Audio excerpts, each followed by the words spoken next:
Alright folks, you asked for it. I made an Iceberg video a little while back now that came in a little under 40 minutes for the whole thing. Trash. Throw it out. Garbage, garbanzo beans, we don't need it. We need something with a bit more meat on its bones, a bit more substance. So let's kick it up a notch. I mentioned at the start of that video a much longer, much more involved Monster Hunter Iceberg.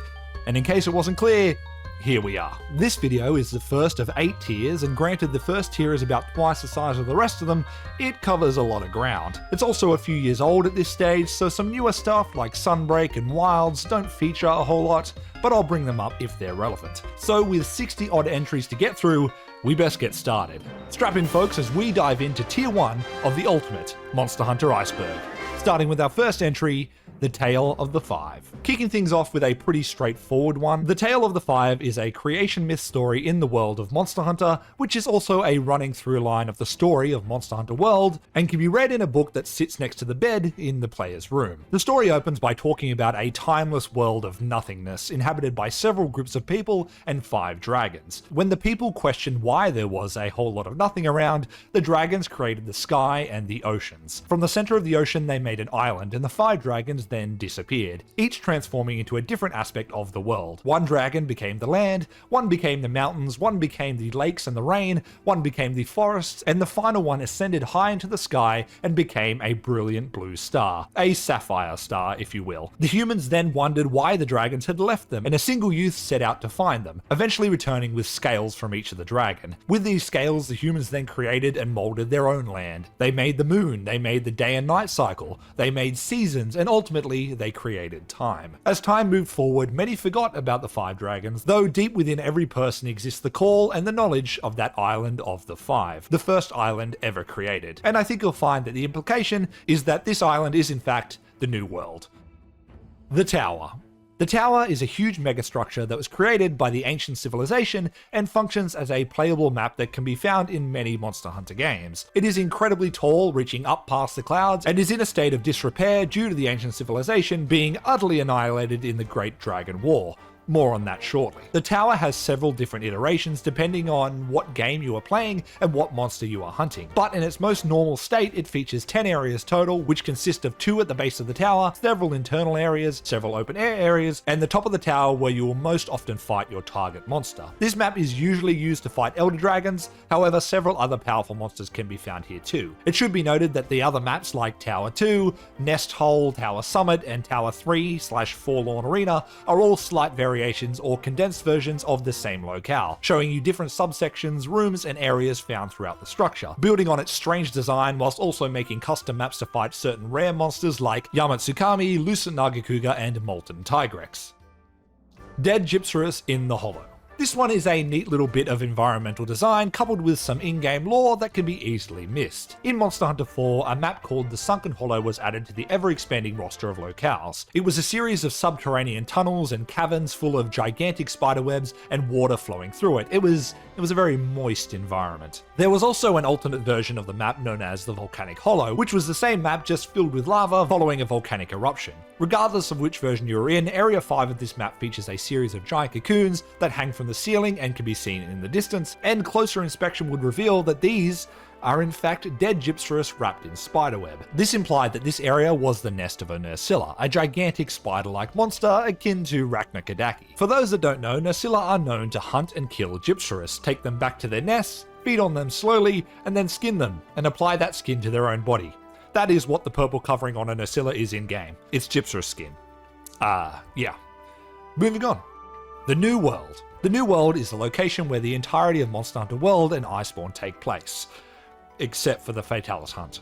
And I guess the Hoarfrost Reach and Origin Isle are off the coast of the main continent, but I'd say they still count. It's not fully explored or described, having only been occupied by people for about 40 years at the point of World's story, and so far only features the locales you visit in that game. By comparison, the Old World is where the rest of the Monster Hunter series takes place, and as such has many more in-game locales representing it. The New World seems to have a wider variety and denser concentration of monsters such as fanged wyverns, and winged drakes, as well as elder dragons due to the Elder Crossing event, with less leviathans, bird wyverns, and neopterans than the old world. As I mentioned before, it's also said to be the point of origin for the Tale of the Five story, and it has many analogues of species usually found in the old world, like felines to grimalkins and shakalakas to garjalakas and boas.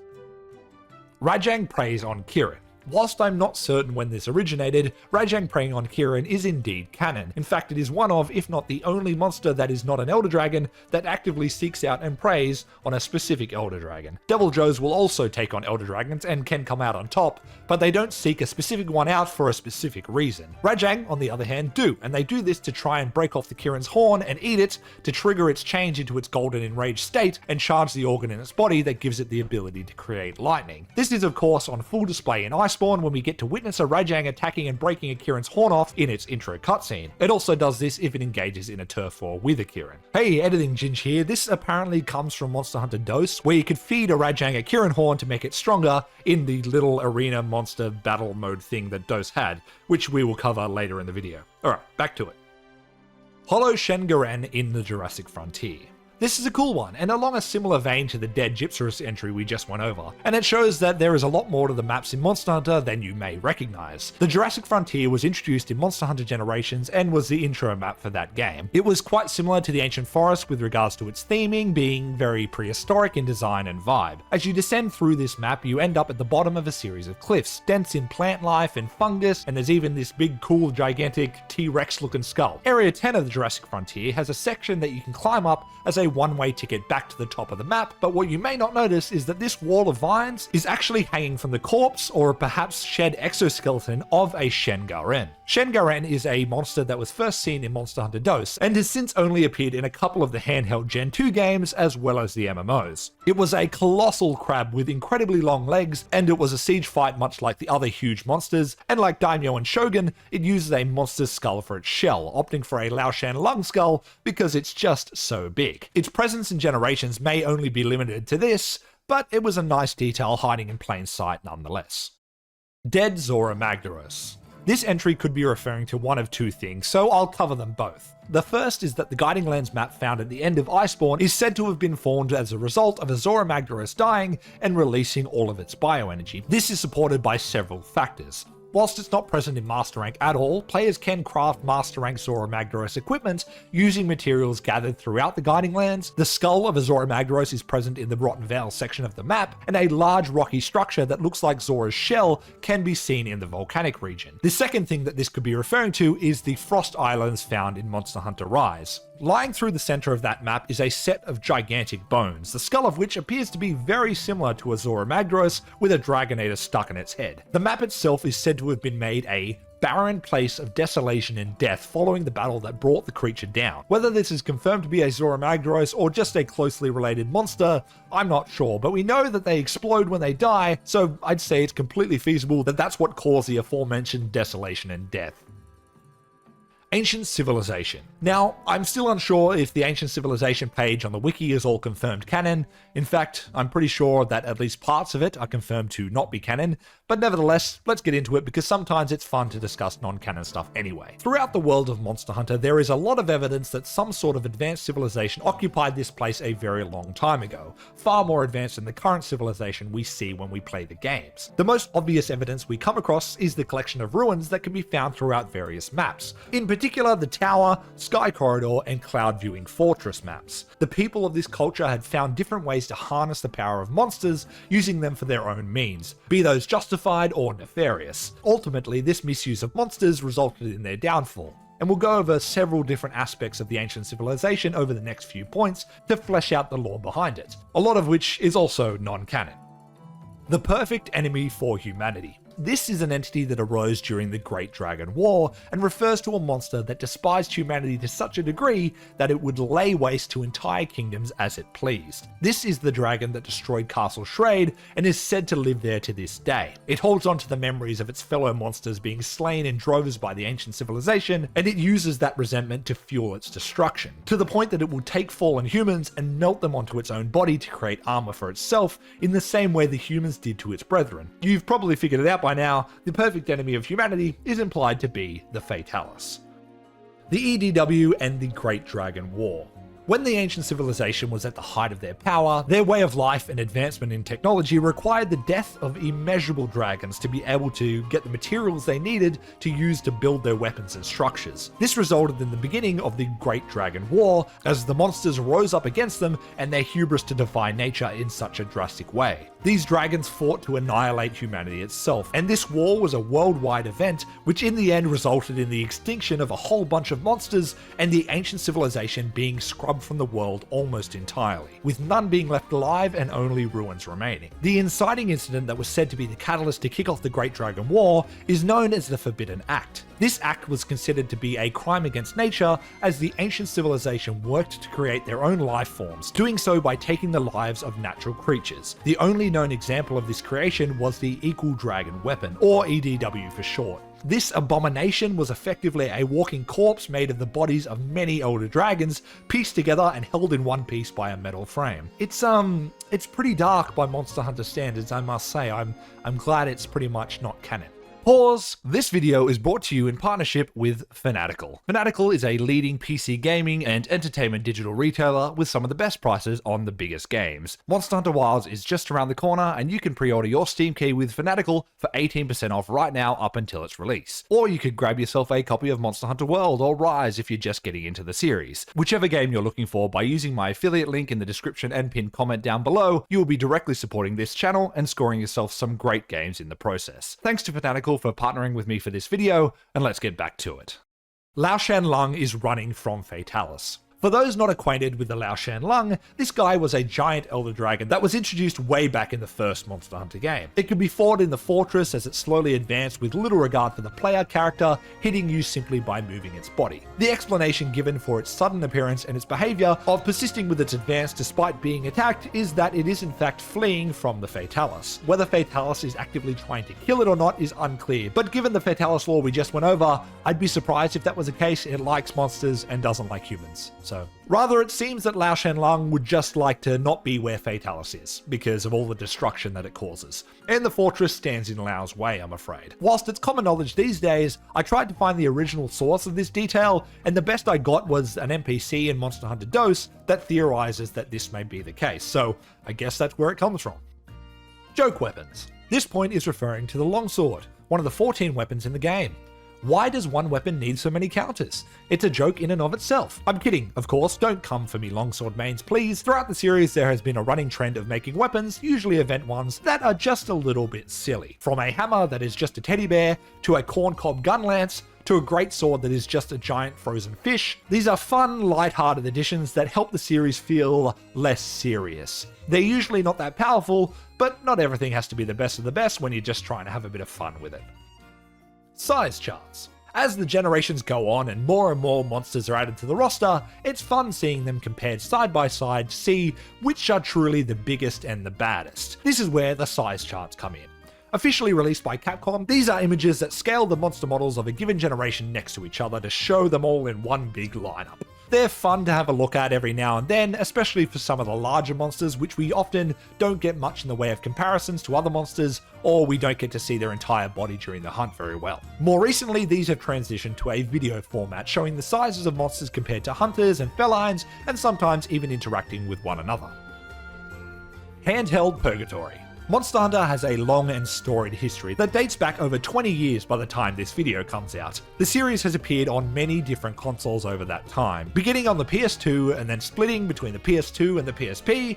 The third generation moved it to be almost a Nintendo property as Capcom collaborated closely with them, featuring games on the Wii and the Wii U, ultimately moving to the 3DS, with the fourth generation being entirely contained within Nintendo's portable consoles. So prior to World, several of the Monster Hunter games out there were confined to either the PSP or the 3DS, and due to that fact, some fans at the time referred to this phenomena as handheld purgatory. All of that said, when accounting for ports, there are only 5 Monster Hunter titles that are truly portable exclusive games, and those are Freedom 2, Freedom Unite, Monster Hunter 4 and 4 Ultimate, and Generations. Monster Hunter Freedom is available as Monster Hunter G in Japan on the PS2 and Wii, though the content differs slightly. Monster Hunter Portable 3rd has a PS4 port in Japan, and Generations Ultimate is available on the Switch, which makes it both a handheld and a home console game at the same time. Now obviously these days this is not the case, with the widespread launch of both World and Rise and their expansions, and the totally legitimate ways of playing all of those games on the PC,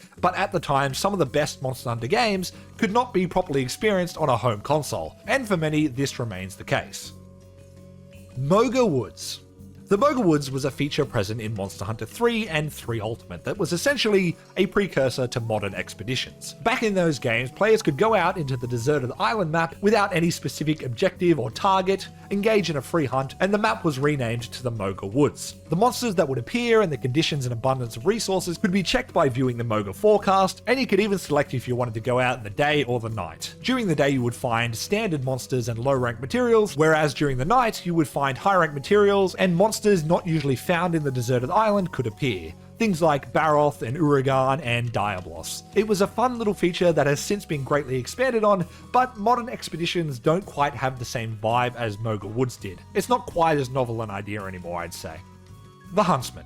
The Huntsman is a member of the First Fleet, and one of the NPCs you encounter throughout the story of Monster Hunter World. He's been a hunter for a very long time and is very set in his ways, wearing a set of old Rathian armor that bears the design from earlier Monster Hunter games. Though he's probably up for interpretation, I believe the Huntsman is sort of this expression or representation of the older Monster Hunter players that have been enjoying the series for years before World came out, and an acknowledgement by the developers that they were absolutely trying something new here. His inclusion in this Iceberg is likely due to the running fan theory that he is the hunter that you see in the intro cutscene for Monster Hunter Freedom Unite. That cutscene features a hunter forging and wearing a set of old school Rathian armor and wielding a greatsword, which is the weapon that the huntsman used to use before he changed to the longsword for something lighter to wield in his older age. Though not at all canon, and whether it's coincidence or a direct reference that this is the armor he uses, I find it yields even further credence to the idea that the huntsman is an allegory for old school players of the series.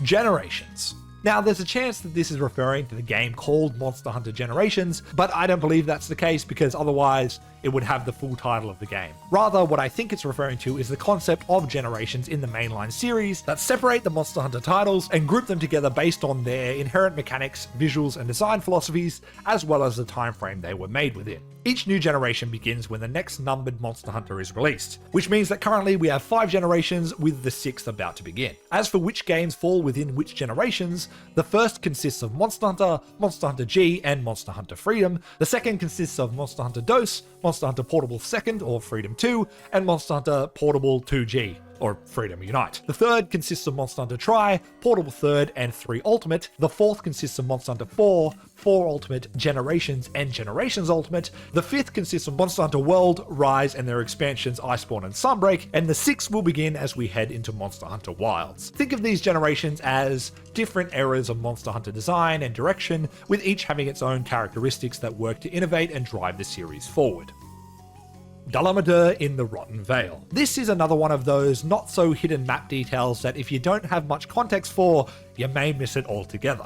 Monster Hunter World's Rotten Vale is a fascinating map for many reasons, but for fans of Monster Hunter 4, you may notice some gigantic, familiar skeletons making up a good portion of the map. These skeletons, though much larger than anything we see in-game, appear to belong to a Dalamadur, an absolutely colossal elder dragon, or at least a close relative of one. It seems there are multiple throughout the map as well. One of the skulls makes up the Radabar nest, the other can be seen down near Valhazak's lair, and part of their spine makes up some of the pathway in the upper region of the Vale. It's a very cool callback that really helps to make the in-game universe feel very connected.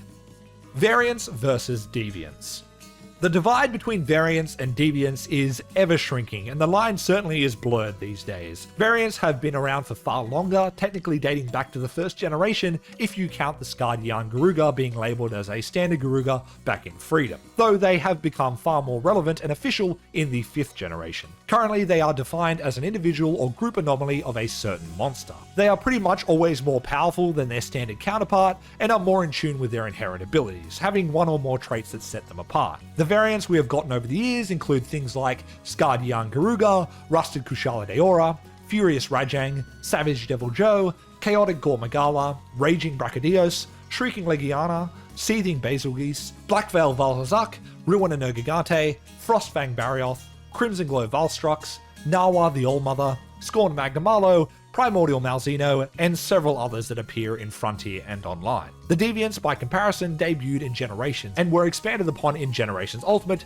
though they remain confined to those games as of right now. They are defined as being special individuals who have survived harsh conditions or encounters and have changed or adapted to overcome them. They were said by the developers to be specifically designed to be the strongest monsters that change the way the hunter fights in a major way due to them being a true threat. There is also a misconception that Deviants are monsters that survived an intense encounter with a hunter in the past, though this is only confirmed to be the case for 2 of them. In total, there are 18 across both games, including Redhelm Azeros, Stonefist Hermitor, Hellblade Glavenus, Snow Baron Lagombi, Silverwind Nagakuga, Dread King Rathalos, Dread Queen Rathian, Drilltusk Tetsukabra, Grimclaw Tigrex, Crystalbeard Uragan, Dead-Eye Yarn Garuga, Thunderlord Zenoga, Bolt Reaver Astalos, Bloodbath Diablos, Elderfrost Gammoth, Nightcloaked Malfestio, Soulseer Mizitsne, and Rustrazor Senator. Both of these groups offer a roster of monster variations that take a standard monster and increase their power by giving them some form of physical trait that makes them more powerful and dangerous. The only definitive thing that separates them is that the Deviants are deemed so dangerous that you need a special permit from the guild to hunt them, and I really like both of these groups. Bug monsters were missing in World. Monster Hunter World was many things to many people, but what it wasn't was kind to the arthropod-like monster classes. Whilst there were a diverse array of monsters present, the invertebrate monster classes were severely underrepresented. None of the existing large Carapacians, Temnocerans, or Neopteron monsters showed up at all, and there certainly weren't any new ones either. And of the small ones, there was only Hornitors and Vespoids, so the classes were effectively absent completely. And personally, I think there's plenty of monsters that could have fit the bill and suited World's aesthetic. Nursilla would have fit right into the Ancient Forest alongside maybe the Celtis Queen, the crabs could have been scuttling around the Wildspire Waste in the Elder's Recess, and hell, they could have even come up with a way to make the Vespoid Queen fun.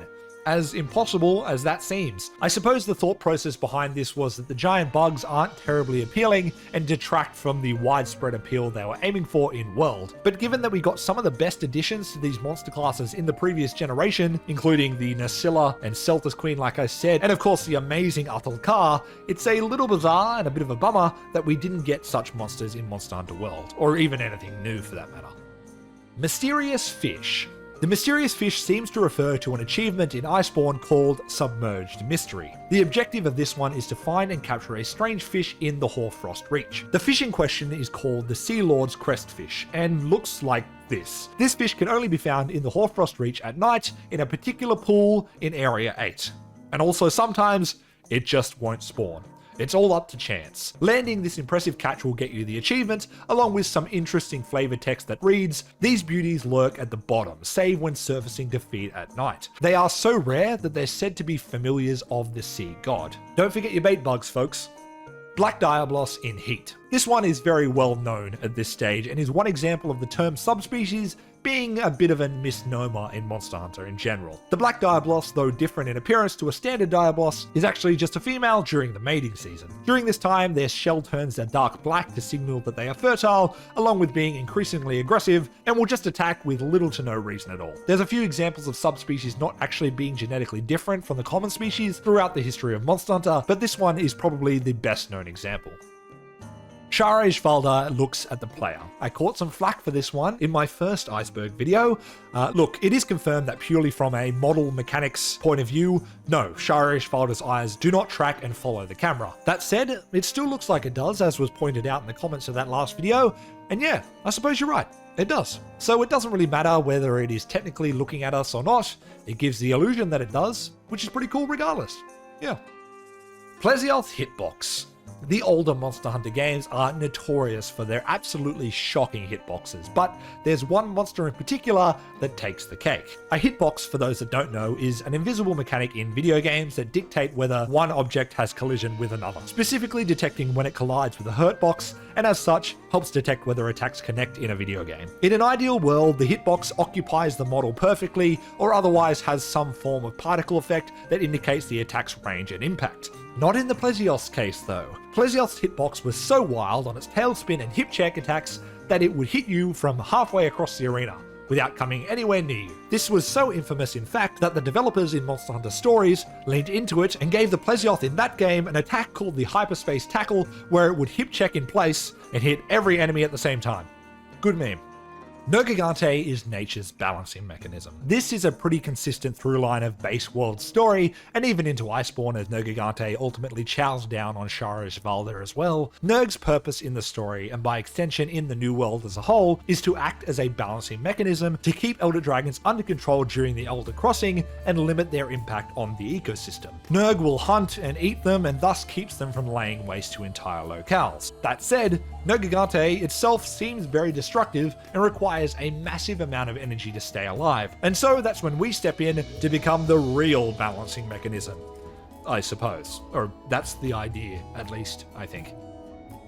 Lagiacrus skeleton issues and the prototype ancient forest. Much like in my previous Iceberg video, the Leviathan skeleton issues and the prototype ancient forest kinda go hand in hand, because without the prototype footage, there would be far fewer questions about Leviathans in world, or absence from world, I should say. The prototype came to light as a video was released shortly after world that demonstrated a very early build of the ancient forest. It shows footage of a hunter running and hiding from an Anjanath throughout the map. They slowly climb all the way up to what would eventually become the Wyvern Nest and are sent plummeting down the waterfall. Once at the bottom, the hunter watches as the Anjanath is promptly snapped up by a Lagiacrus bursting up from the water down below, thus showing that very early on in development, Lagiacrus was intended to be in the game. You may notice that in fact it is not in world, nor are any other Leviathans at all. The long and short of it is that the Leviathans of the time, particularly Lagiacrus, were too long and too low to the ground to properly navigate and interact with the terrain and physics system developed for world, requiring a crazy amount of processing power, and were ultimately scrapped. And whilst we do get Leviathans back in Rise, these had a different stance and style to them, aside from Royal Ludroth of course, and Rise's terrain as a whole is far less varied and complex due to the map design. That said, with Lagiacrus taking the third spot in the monster popularity vote, and both Balahara and Uthduna being revealed for Wilds, I reckon now might be the perfect time to see our beautiful blue boy return in a big way. The Monster Hunter movie. Alright, so technically there are two Monster Hunter movies, so I'll cover them both. The first is the Hollywood one, which the less we talk about, the better, but I will still do it for the sake of content. Directed by Paul W.S. Anderson, you know, the guy who made the almost universally disliked Resident Evil movies? No, I don't know why Capcom keeps trusting this man with their IPs. This one came out in 2020 to pretty mixed to negative reviews. It stars his wife, Mila Jovovich, again, much like the RE films, and follows... Actually, I don't know what it's about because I've never seen it. I suppose I should go and watch it before I trash it too hard. One eternity later. Yeah, that shit sucked. It's about like real people devoid of any character ending up in the new world and getting owned by a Diablos, and then getting owned by a bunch of shitty looking Nursilla, and then getting owned by a bunch of Apsaris, and accidentally taking a Rathalos to the real world and getting owned by that, and also Gore Magala is here as well. The visuals are fine, it's cool to see big budget CGI monsters, but god, what a terrible movie. Yet another slam dunk for old mate Mr. Anderson. Why, Mr. Anderson? Why? Why do you do it? The second Monster Hunter movie was a direct-to-Netflix animation from 2021 called Monster Hunter Legends of the Guild. This one tells the backstory of Aiden, better known as either the Ace Cadet or the Excitable A-Lister, as he aspires to become a great hunter. It shows us how his mentorship with Julius, the Ace Commander, came to be, and culminates with a showdown with a Lunastra of all monsters. It's neat enough and feels far more like a Monster Hunter story told with a bit of respect for the property. It's certainly not without its flaws though. Far from it. It's got some pretty shoddy animation and some weird character decisions, and it even outright kills two of the hunters in the final showdown. Spoilers, sorry. Which is a little bit tonally off from Monster Hunter, but it's a fine enough watch if you want to see a Congalala fight a Devil Joe. Monster Hunter Frontier. The first of two MMOs to appear on our list today, Frontier was the more famous one and ran for the longest. It launched in June of 2007 and ran for 12 years before being shut down in December of 2019. It was built on the foundation formed by Monster Hunter DOS and grew over its lifespan to include a huge roster of monsters that have basically never been seen outside of that game, with a few notable exceptions. It had exclusive maps and monsters and elements and even weapons, but it was only playable in Japan, Korea, and China when it was still live, but there were ways around this so people across the world could and did play it. Following it being totally shut down, the fanbase continued on and now hosts private servers so that people can still experience this MMO. I've been meaning to do so myself for a while now, just haven't got around to it, unfortunately. Monster Hunter Online. Online is the second MMO and was much shorter lived, but also our first glimpse at a high definition Monster Hunter at the time. Developed by Tencent as opposed to in-house at Capcom, it was built on CryEngine 3 and was released in its first beta form in 2013 before a formal launch in December 2016, followed by its eventual closure in December 2019. This game was not quite the behemoth that Frontier was and was only available in China, but it sure was pretty and it had an impressive catalogue of unique monsters in its own right. My guess is that due to it being exclusive to China, along with World's worldwide release of a very successful pretty Monster Hunter game, there wasn't much online offered to the casual player base that World wasn't already doing with more success, and so it was unfortunately destined to die. It's a shame really, because it had some cool looking monsters and maps that I doubt we'll see again anytime soon. Monster Hunter Portable 3rd. This game is considered by many older fans to be one of, if not the best Monster Hunter game ever. Monster Hunter Portable 3rd was a Japanese exclusive entry into the portable Monster Hunter series, released back in 2010. Being exclusive to Japan didn't do much to deter invested players though, myself included, as the PSP was not region locked, and as such you could import it and play it wherever you lived. As a result, it somehow managed to become the second best selling PSP game of all time. And not just in Japan either, in the whole wide world, which is pretty insane for a game that's not widely available. It also went on to receive a PS3 port that was also an exclusive. It was the game to introduce fan favourite Zenoga to the series and featured a heavily feudal Japanese-inspired aesthetic with the weapon and armor designs, and of course Yukuma Village itself being the main hub. It was really good, despite the fact that I couldn't read a single word in it when I played it back in the day on account of me not knowing Japanese, but knowing the fundamentals of Monster Hunter does a lot of the heavy lifting, and you can even get an English patch to play through it these days. Monster Hunter Explore. Continuing on with the obscure Monster Hunter titles, let's talk about mobile games. This series has had a few forays into the mobile space over the years. We currently have Monster Hunter Now and Puzzle, but we've also had things like Monster Hunter Freedom Unite and Stories 1 released as mobile ports, along with Monster Hunter I and Dynamic Hunting if you want to go even further back. And we've even got Monster Hunter Outlanders coming out sometime this year. But this entry is about possibly the largest mobile exclusive game of them all, Monster Hunter Explore. Released back in 2015 and exclusive to Japan and Canada of all places, Explore was very much a spin-off, but it had a lot of content. It featured just about every existing mainline monster at the time, as well as some brand new ones, and had players exploring islands as they hunted them down. The controls were streamlined and simplified for mobile, as I understand it, but the biggest draw was the sheer amount of collabs this game had. Just so many collaborations. Evangelion Brachydios and Tigrex and Gormagala, Attack on Titan, Devil Joe, Street Fighter, Giginox, you name it, it was there. It seems like a wild ride. I'm just sad that I never got the chance to try it, but alas, it is too late now, as much like the MMOs, it has gone the way of the dinosaurs, I'm afraid, and is dead and gone. Monster Hunter DOS PvP. You heard that right, PvP has indeed existed in Monster Hunter's history. However, think of it less like For Honor and more like Pokemon. Sort of. My basic understanding of this mechanic is that you could catch a monster that would then be yours to use in the arena, where you would go up against another person's monster. The objective was to hunt and slay theirs before they could slay yours, and you could buff it as the hunt went on and do all kinds of little interactive things. Honestly, it seemed pretty cool as a concept, and most likely was at least somewhat influential on the development of Monster Hunter stories, as it certainly bears some similarities. Whilst it'd be neat to see it return, please God never put actual Hunter versus Hunter gameplay into Monster Hunter, because I can't think of anything that would fuck up the feel of the weapons more than trying to have them balanced for PvP. It also just wouldn't make sense in the lore of the game. Copper Blangonga. The Copper Blangonga was a subspecies whose first and so far last appearance was back in Monster Hunter Freedom Unite. For those unfamiliar, Blangonga was a ice element monkey-like monster that behaves much like Rajang does. It's just a little bit lower on the food chain and commands a pack of smaller monsters known as Blango.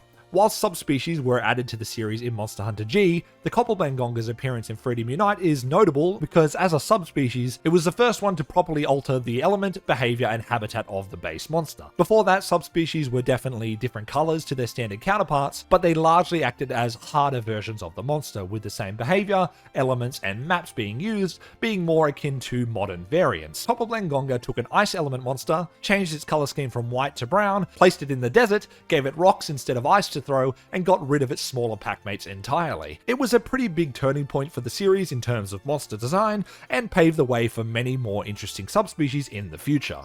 Dundorma is constantly attacked by elder dragons. Dundorma is a fairly prevalent town in the old lore of Monster Hunter and has had several iterations throughout the series. It is the main online hub for Monster Hunter DOS, and you visit it as part of the story in the 4th generation. It is also featured as a quest location known as the Town in Freedom Unite, where you will almost always be fighting some form of elder dragon or other giant monster, because elder dragons and giant monsters just absolutely love obliterating Dundorma. It's a little bit unclear why this is, but it makes for a compelling case to not ever live there at all, ever. It could be because it's very close to Castle Shrade, and Fatalis is getting all these monsters riled up. It could be that the people of Dundorma are just particularly tasty to Elder Dragons. It could even be that it's in the flight path of the Elder Crossing. Who knows, just do yourself a favor and don't move to Dundorma. Apex triple meaning. The localization of the Monster Hunter series is pretty solid, particularly when it comes to the cat puns, but at times it could certainly use some work and some more consistency. Throughout the series' 20-year lifespan, the term Apex has been used to describe 3 completely different things, so it can be a little bit confusing and is a bit of a meme in the community as well. The first official use of Apex was a group of monsters in Monster Hunter 4 Ultimate who were afflicted by the Frenzy virus but managed to overcome it and use that virus to empower themselves. This sent these monsters into the Apex state, which would have them exude a sickly black aura, grow in size, and feature glowing red eyes, and they're basically just insanely powerful versions of the regular monster. The Apex state, as it was called, has only been recorded in the following monsters: Deviljho, Diablos, Gravios, Rajang, Ceregios, Tidal Najarala, Tigrex, and Zenoga. The second use of Apex is less explicit, but is referring to the strongest monster in a given ecosystem in Monster Hunter World. Each map tends to have a food chain in World, with a particular monster being the apex predator of that ecosystem, or just a big herbivore not to be messed with in one case. For the Ancient Forest, it's the Rathalos, Wildspire Waste has the Diablos, Coal Highlands has Legiana, the Rotten Vale has Odogaron, and Elder's Recess has, I guess Lavasioth? This is all not including Elder Dragons, of course. As of Monster Hunter Wilds, this feature is far more explicit, as a region's apex monster specifically appears alongside the weather events that overtake those maps. As of the recording of this video, the Wilds apex monsters we know of right now are Raydal, Uthduna, and the Black Flame. Then the third use of apex is for the forms we see in Monster Hunter Rise. These are the weakest conceptually in my opinion, being created when the regular monster survives the storm surrounding the rampage and battles with other monsters and then becomes the apex monster with big strong superpowers or something like that. There's only a handful of these: Azeroth, Rathian, Mizitsune, Rathalos, Diablos, and Zenoga, and they are effectively just reskins of the much cooler deviants, which we spoke about earlier. 2 teams. This one refers to the split development of the Monster Hunter series between portable and mainline titles. This is a loose term, particularly as of late, as the distinction between portable and mainline is basically gone as of Generation 5, but yes, there are 2 teams internally at Capcom that develop Monster Hunter games, with one working on the next major console release, and the other working on the portable/freedom/generation series, and also Rise, which is basically just Freedom 5. Each team is not exclusive to making only console or portable games. The entire 4th generation was on portable consoles after all, and my understanding is that they don't work in a vacuum either. There is overlap between them, and I imagine this helps with consistency and coherency throughout the series. Rathalos and Rathian redesigns. As the default faces of this franchise, Rathalos and Rathian have been around for a good long while, and they've appeared in just about every iteration of the series to date in some shape or form. As such, it's only natural that they received a few updates over the last 20 years to bring them in line with the evolving art style, graphical upgrades, and design motifs. Originally, they looked like this, which in my opinion were actually pretty sick monster designs for 2004, but as time went on, it was apparent that they needed some more love. In Monster Hunter Tri, these 2, along with Diablos, were the only returning monsters in the game, as the vast majority of the roster was brand new designs. Given the moderate upgrade in visual style and fidelity, sort of. It was still a Wii game after all. These returning monsters got a fresh coat of paint as well, with Rathian and Rathalos being the most notable. With these remodels, they also received slight design changes. Of particular note were the designs of their feet to be more realistic for a creature that would fly down and grab onto prey and hold it as it flew away, and the size of their wings, giving them a far more believable wingspan. They're also more vibrantly coloured due to the art style of the third generation, and they introduced the updated posture for flying wyverns moving forward,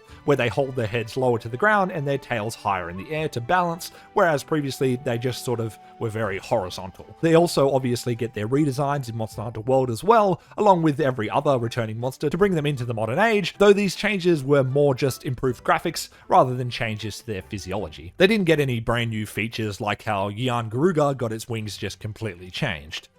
Steve.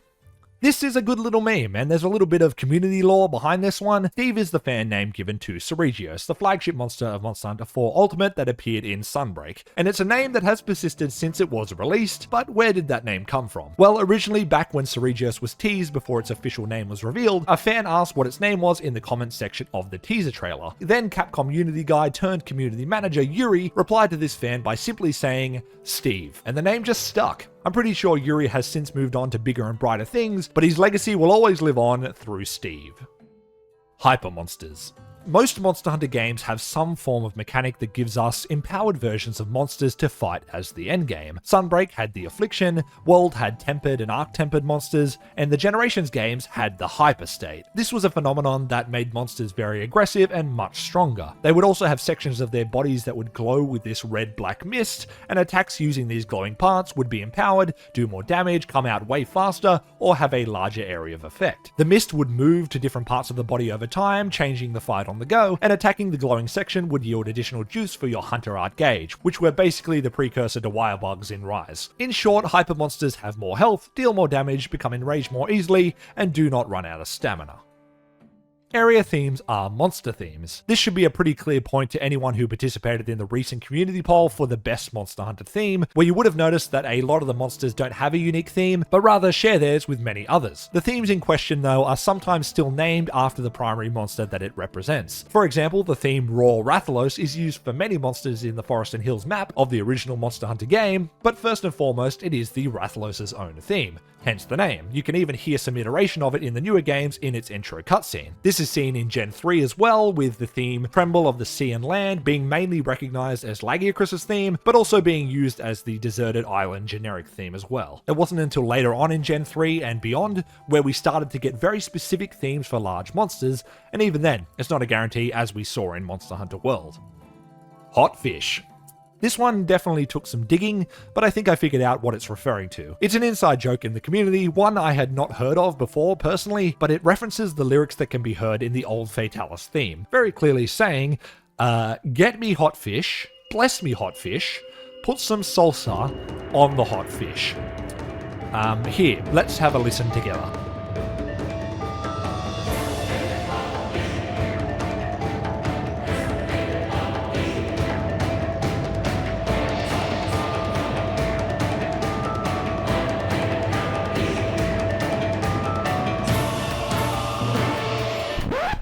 Marvelous stuff.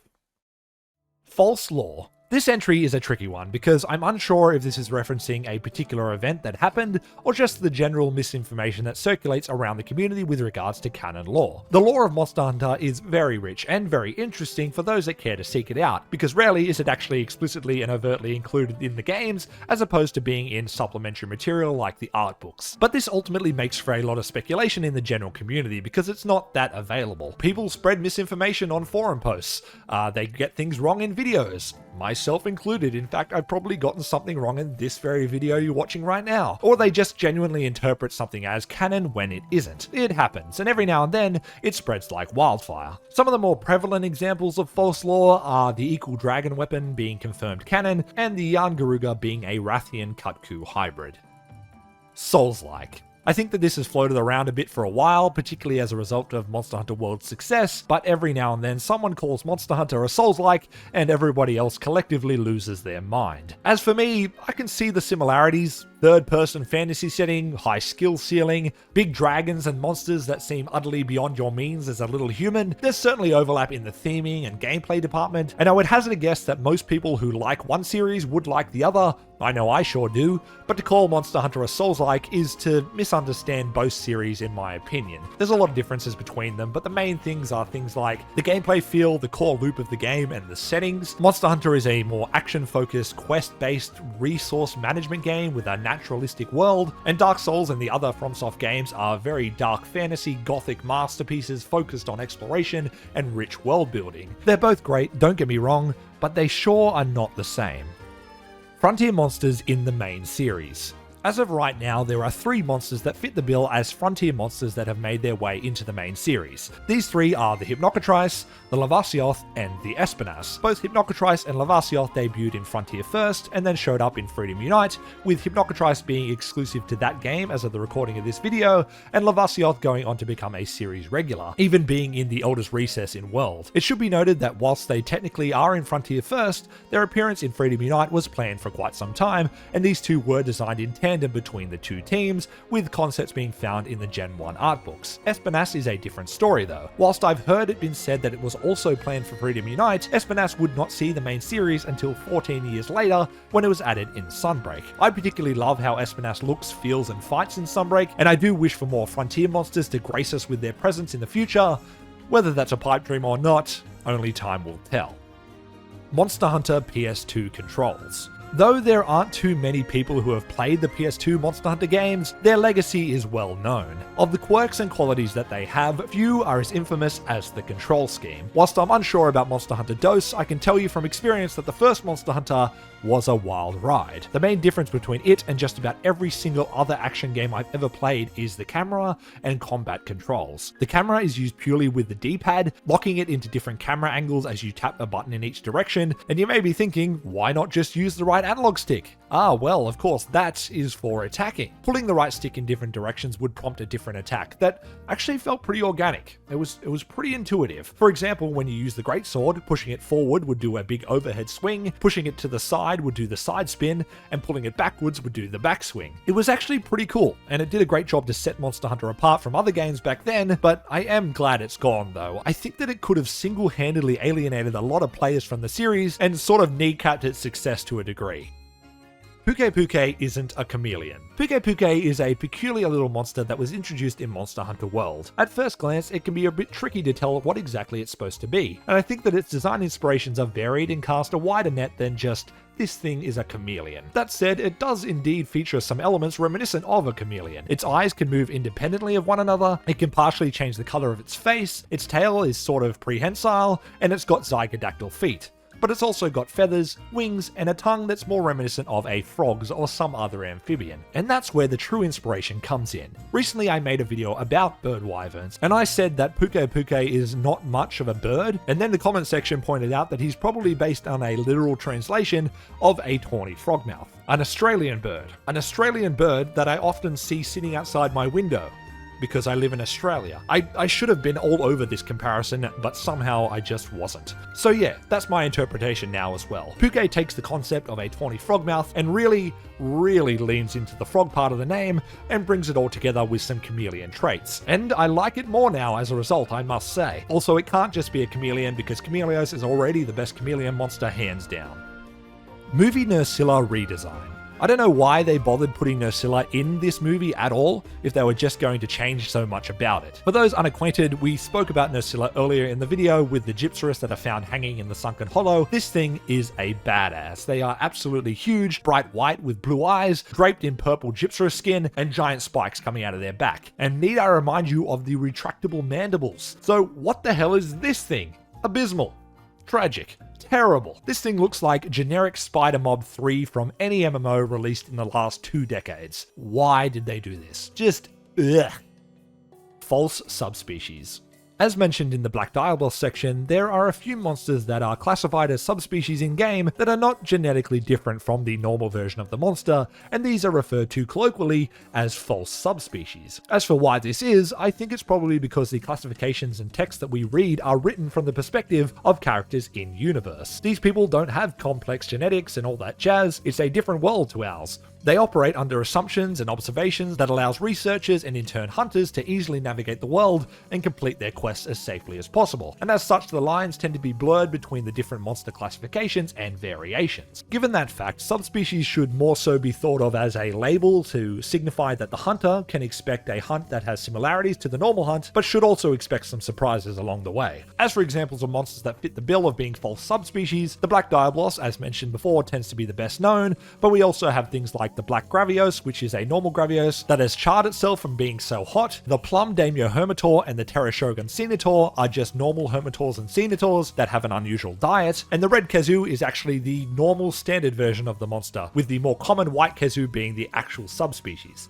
Waving at airships. This one is a fun little hidden mechanic present in a lot of the older Monster Hunter games. Prior to Scout Flies and Cahoots, the first struggle when hunting a monster was finding the damn thing. With the segmented maps divided by loading screens, there were hunts where you would go minutes at a time just trying to find the monster, and if you were really unlucky, you'd just miss it as it left the area multiple times. It could be pretty frustrating. A way to get around this was of course either through armor or feline skills, or the item known as a Psycho Serum, but you may not know that there was another way. Sometimes floating through the sky you can spot a hot air balloon, which is a Wyverian research balloon. If you stop, face it, and wave at it, it will briefly show you where the monster is on your map. This does not last for very long, so it's best to act on it straight away. Relic records. The relic records are present as little hidden lore tidbits throughout the maps of Monster Hunter Rise and its expansion Sunbreak. These take the appearance of swords impaled in the ground with a note and a piece of cloth hanging off it, and there are 10 hidden in each map for you to collect. Collecting them and reading them in order will spin a tale about a notable event that occurred in that specific locale. The Shrine Ruins tells of how the area fell to ruin due to Nawa and Ibushi, the Frost Islands tells of hunters' experience as they become stranded in the area and presumably succumb to the harsh environment, and the Citadel tells a story about Malzeno and how the affliction destroyed the kingdom that once stood there. These are rare examples of explicit lore present in Monster Hunter games, so they're a fun little collectible to work towards, and some are actually hidden pretty damn well. Naruto references. I have literally no idea what particular Naruto references this is supposed to be talking about, nor have I ever watched Naruto, so I can't even theorycraft something. Maybe something to do with Monster Hunter Rise, ninja running on walls? I got nothing, guys. Please feel free to let me know in the comments down below.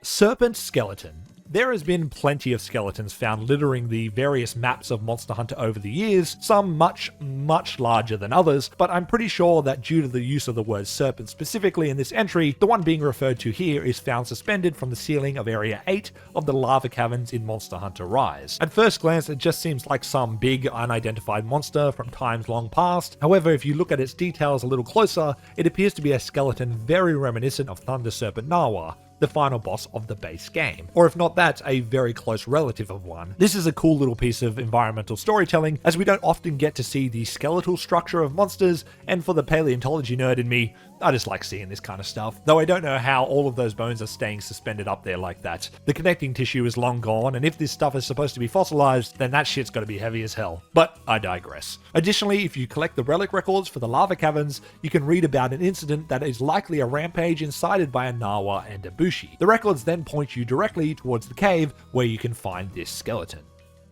Monk Snail.